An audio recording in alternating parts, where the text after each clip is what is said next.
Unit 4, Lecture 6, Memory Interfacing. After completion of this session, student will be able to realize the concept of memory map, follow the consideration in memory interfacing, reproduce the sample memory for 1 kilobyte. Topics to be covered: some basics about memory, consideration in memory interfacing, sample memory map for 1 kilobyte. Basics જોઈએ આપણને ખબર છે કે memory બે પ્રકારની હોય, random access memory અને read only memory. બંને મેમરી વિશે આપણે આગળ ચર્ચા કરી છે. RAM is used for user and ROM is for system data. જે સિસ્ટમનો સેટ પ્રોગ્રામ છે એના સ્ટોરેજ અને એક્ઝિક્યુશન માટે, બેઝિકલી સ્ટોરેજ માટે રોમ યુઝ થાય અને એક્ઝિક્યુશન માટેના બીટ્સ છે જે યુઝર માટે દ્વારા ડિફાઇન થઈ શકે એ આપણે રેમ થ્રુ કરીએ છીએ. નંબર ઓફ એડ્રેસ લાઇન છે એ કેપેસિટી બતાવે છે. આપણે આગળ એ પણ જોઈ છે કે N×M કેપેસિટી કઈ રીતે આઈડેન્ટિફાય થાય. દાખલા તરીકે 8 બીટ પ્રોસેસર છે જેમાં 16 એડ્રેસ લાઇન છે. એનાથી જો માઇક્રો પ્રોસેસર એવું છે કે જેમાં 8 બીટ છે અને 16 એડ્રેસ લાઇન્સ છે તો 2/16 એટલે કે 64 કિલોબાઇટ મેમરી એડ્રેસ થઈ શકે. એટલી મેમરી એની કેપેસિટી કહેવાય, એટલી મેમરી જોડે કામ કરવાની એની ક્ષમતા કહેવાય. અને આનો એડ્રેસ થશે 0000 હેક્સથી FFFF હેક્સ નંબર.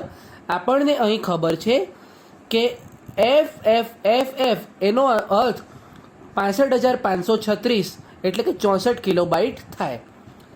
એટલે કે ધારો કે આ મેમરીનો સેમ્પલ છે અહીંયા, તો એનું એડ્રેસ છે, એડ્રેસ લાઈનો 0000થી FFFF હોઈ શકે. આગળ વધીએ.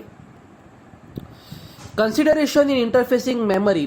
મેમરી ઇન્ટરફેસિંગ વખતે ધ્યાન રાખવાના મુદ્દા. મેની ફેક્ટર્સ કન્સિડર કરવામાં આવે છે, જેમ કે capacity of the memory chip, memory ચિપની capacity, range of the address, તમારા એડ્રેસ ક્યાંથી ક્યાં સુધી છે અને કેટલા સિસ્ટમ માટે છે, કેટલા યુઝર માટે છે એ પણ મહત્વનું છે.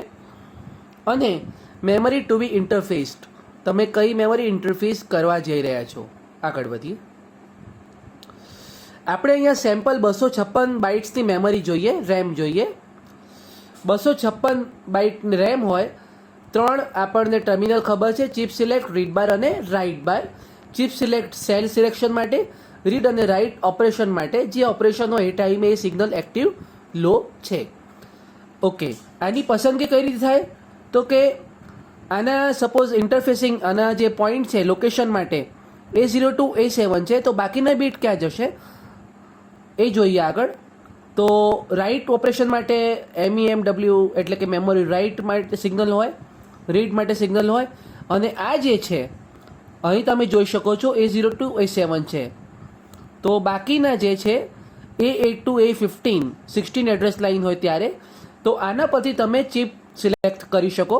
આ બધા સિગ્નલ હાઈ હોય તો અહીંયા તમને લો મળે. હવે આપણે આનું એક એક્ઝામ્પલ સમજીએ. આ ડેટા લાઇન આપણને ખ્યાલ છે A0 to A15 હોય તો લેટેસ્ટ સે આગળના બધા 0 છે અને આ બધા 1 છે, તો આનું એડ્રેસ કયું થાય? આપણને ખ્યાલ છે કે વોલ 0 એટલે 0.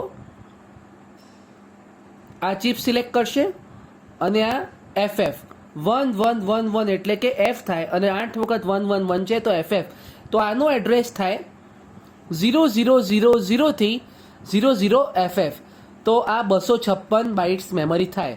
તમને અમુક ટાઈમે યુનિવર્સિટી એક્ઝામમાં 512 બાઇટ્સનો ઇન્ટરફેસિંગ પૂછાય છે, તો એ સમયે તમારે 512 માટે આવા 2 સેલ ડ્રો કરવા પડે.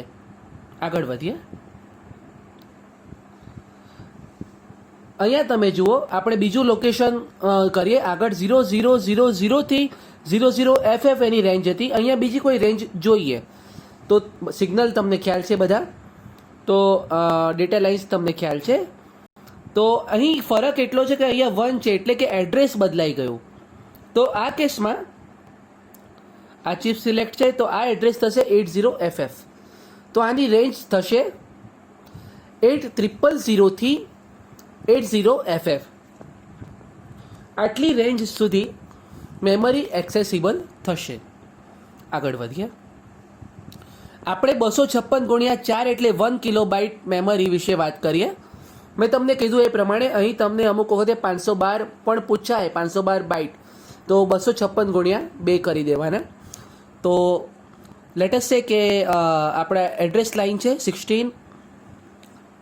આગળના જે બીટ છે આપણને ખબર છે ચિપ સિલેક્ટ માટે છે, જે અહીં બતાવેલ નથી, અને આ બીટ આપણે સેટ કરીએ છીએ અથવા એના પરથી લોકેશન આઈડેન્ટિફાઈ કરીએ. તો આ ઇનિશિયલ સ્ટેટસ છે, it is the initial status. આના બાદ 8 અને 9 નંબર પરથી તમારે જેટલા સેલ હોય એ પ્રમાણે સિલેક્શન થાય. તો લેટેસ્ટ છે 00 આપણે પહેલા રેમના સેલ માટે કરીએ, બાકી બધા 1 છે. 01 રેમ 2 માટે, 10 રેમ 3 માટે, 11 રેમ 4 માટે.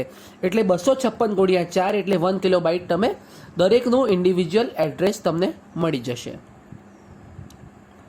અહીંયા તમે આ જે દેખાય છે A8 અને A9, this are for chip select. આપણે ડાયાગ્રામ થ્રુ આને સમજીએ, વધુ ખ્યાલ આવશે. 2 to 4 ડીકોડર છે અને 256 બાઇટ્સની 4 મેમરી છે, એટલે 1 કિલોબાઇટ થઈ ગયા. અને માઇક્રો પ્રોસેસરમાં D02 D7 ડેટા માટે છે. ડેટા બસ A02 A7 જે આપણે મેમરી સાથે કનેક્ટ કરીશું. Read bar write bar signal A8 A9 that's it's for chip select. અને A10 to A15 હાલ આપણે એનો યુઝ નથી કર્યો, તો કનેક્શન સમજીએ આના. આ છે આપણા ડેટા બસ. બધા મેમરી સાથે ડેટા બસનું કનેક્શન હોવું જરૂરી છે, by directional data bus. A02 A7 દરેક મેમરી સેલ સાથે જોડાયેલું છે. રીડ ઓપરેશન રીડ બાર સાથે, રાઇટ ઓપરેશન રાઇટ બાર સાથે. હવે વાત આવશે ચિપ સિલેક્ટની. તો 2 to 4 ડીકોડર છે, એના ઇનપુટમાં 2 ઇનપુટ છે, A8 અને A9 જે ચિપ સિલેક્ટ કરે છે. 4 આઉટપુટ મળે, 4 છે એટલે 2 વખત 0 2 વખત 1 1 વખત 0 1 વખત 1, 4 આઉટપુટ એટલે 4 લાઇન. એક લાઇન એક સેલ માટે કનેક્શન આપીએ. 0 0 પહેલા સેલ માટે, 0 1 બીજા માટે, 1 0 ત્રીજા માટે અને 1 1 ચોથા માટે. આ પ્રમાણે દરેક સેલ સિલેક્ટ થાય. આપણને ખબર છે 1 ટાઈમ 1 સેલ સિલેક્ટ થઈ શકે. આગળ વધીએ. તો આ પ્રમાણે કનેક્શન થઈ શકે. તો આપણે આજે શું જોયું? આપણે આજે મેમરીના બેઝિક્સ જોયા. કયા ટાઈપની મેમરી હોય, કઈ મેમરી શાના હેતુ માટે છે. આપણે ઇન્ટરફેસિંગ વખતે ધ્યાન રાખવાના મુદ્દાની ચર્ચા કરી અને એક 1 કિલોબાઇટ માટે 4 સેલ માટે એક્ઝામ્પલ સમજ્યા. ક્યારેક એક્ઝામમાં 512 બાઇટ્સ માટે ઇન્ટરફેસિંગ પૂછાય છે, તો એ સમય તમને ખ્યાલ હોવો જોઈએ. આશા છે તમને ખબર પડી હશે. Thank you.